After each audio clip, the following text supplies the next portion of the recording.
बिस्मिल्लाहिर्रहमानिर्रहीम। अस्सलाम वालेकुम बच्चों, आज हम डिस्कस करेंगे चैप्टर नंबर 5 में प्रॉपर्टीज ऑफ सॉलिड्स। तो इससे पहले हमने लिक्विड और गैस पर बात कर ली, जिसे मोबिलिटी होती है, एवापोरेशन हो गया, डिफ्यूजन हो गया। सॉलिड में डिफ्यूजन का ना होने के बराबर होता है, गैसेस में बहुत ज़्यादा होता है और लिक्विड में कुछ हद तक होता है। यानी कि पानी में इंक अगर लेंगे तो क्या होगा, इंक ऐसा ऐसा डिफ्यूज करती जाएगी। इससे आप कर भी सकते हैं। तो कुछ प्रॉपर्टीज हमारी रह गई थी सॉलिड की, जो कुछ हमने डिस्कस कर ली थी, कुछ हमारी रह गई थी प्रॉपर्टीज, तो वो आज हम डिस्कस कर लेते हैं। जैसे मिसाल के तौर पर आपने सॉलिड्स की मेल्टिंग पॉइंट ले लें, the temperature at which solids start melting. वो टेम्परेचर जिस पर सॉलिड मेल्ट होना शुरू हो जाता है उसको हम क्या कहते हैं, मेल्टिंग पॉइंट कहते हैं। ये आप मेल्टिंग पॉइंट के डिफिनेशन लिख सकते हैं। जबकि लिक्विड में क्या होता है, बॉइलिंग पॉइंट होता है, वो हमने लिक्विड में डिस्कस कर लिया। तो अब देखिए रिजिडिटी, सख्ती, यानी जिसको हम कहते हैं क्या होती है, देखेंगे कि the molecular arrangement of solids is closely packed. Molecules क्या होता है, सॉलिड में बिल्कुल क्लोजली पैक्ड होते हैं, इस तरीके से स्पेस नहीं होता इनमें। ये भी हमने डिस्कस किया है सॉलिड, लिक्विड में और गैस वाले चैप्टर में, टॉपिक में। तो क्या होता है, सब क्लोजली पैक्ड होते हैं। Due to this solids are not mobile. तो इसमें क्या होते हैं, मॉलिक्यूल्स मोबाइल नहीं होते, समझ लीजिए, यानी मूवेबल नहीं होते, फ्री टू मूव नहीं होते। They exhibit vibration eight fix position. तो क्या होता है, बस ये इनमें क्या होता है, वाइब्रेशन का अमल होता है, ये वाइब्रेट करते रहते हैं आपस में। ये क्या करते हैं, वाइब्रेट, इनमें वाइब्रेशन का अमल, यानी कि वाइब्रेशन का अमल इनमें होता रहता है, वाइब्रेट करते रहते हैं ये, क्योंकि इनमें जगह तो होती नहीं, मूव तो कर नहीं सकते, तो क्या करते हैं, वाइब्रेट कर रहे होते हैं। तो ये आपके पास क्या है, इसको हम कहते हैं रिजिडिटी। ये चीज सॉलिड्स को सख्ती बनाम करती है ज्यादा। अब अगर देखिए density, D is equal to m over v, density का फार्मूला हमने इसको गैस में भी डिस्कस किया और लिक्विड में भी डिस्कस किया। जरा देखिए डेंसिटी क्या होती है, solids are denser than liquids और गैस।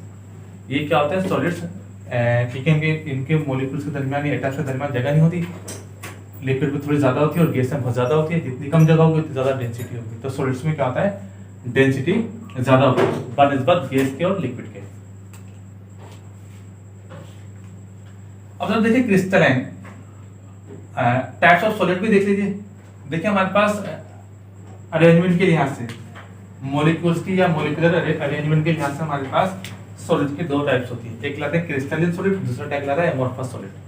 जरा देखिए ये क्रिस्टल क्या होती है। देखिए सॉलिड्स की आपके पास दो टाइप्स होती है, एक लाते हैं क्रिस्टल, दूसरा टाइप लाते हैं एमोर्फस। तो बहुत इजी है, इसकी डेफिनेशन आपको पता होनी चाहिए, क्रिस्टल क्या होता है और एमोर्फस क्या होता है। सॉलिड्स में मॉलिक्यूल्स के अरेंजमेंट के लिहाज से दो टाइप्स होती है, एक क्रिस्टल, दूसरी क्या कहलाती है, एमोर्फस। जरा देखते हैं क्रिस्टल क्या होता है। The solids in which molecules are arranged in 3 dimension geometrical pattern are called crystalline solid. The melting point of crystals are sharp. और NaCl या डायमंड वगैरह इसकी मिसाल ले सकते हैं। यानी आप कह सकते हैं क्रिस्टल्स क्या होता है, जिनकी प्रॉपर शेप होती है, ज्योमेट्रिकल शेप और प्रॉपर एंगल होता है, उसको हम क्या कहते हैं, क्रिस्टलाइन सॉलिड कहते हैं। इनका जो मेल्टिंग पॉइंट होता है वो क्या होता है, शार्प होता है, बहुत ज्यादा होता है। यानी कि सोडियम क्लोराइड और डायमंड इसकी मिसाल है। अगर एग्जाम्पल में कभी आपसे पूछे थे क्रिस्टल की एग्जाम्पल क्या होगी, तो क्या होगा, क्रिस्टल की एग्जाम्पल सोडियम क्लोराइड ले लें, डायमंड ले लें, ये इसकी एग्जाम्पल आप ले सकते हैं। दूसरा क्या आता है आपके पास, एमोर्फस सॉलिड। ये कलमी, क्रिस्टल मतलब कलमी, और ये गैर कलमी। देखें क्या होता है, molecules are not arranged in geometrical pattern are called amorphous solid. इसमें क्या होता है, प्रॉपर शेप नहीं होती, प्रॉपर ज्योमेट्रिकल शेप और प्रॉपर एंगल नहीं होता। तो क्या कहते हैं, एमोर्फस सॉलिड्स कहते हैं, they do not have sharp melting point. तो उनका मेल्टिंग पॉइंट शार्प नहीं होता, इतना ज्यादा नहीं होता। प्लास्टिक हो गया, देखा होगा आपने, रबर और गिलास इसकी एग्जांपल है। तो ये था हमारे पास क्रिस्टल और एमोर्फस की डेफिनेशन है। इसके इन दोनों के दरमियान डिफरेंस भी आता है, वो मैं आपको अगले लेक्चर में बताऊंगा। तो ये था आज का लेक्चर।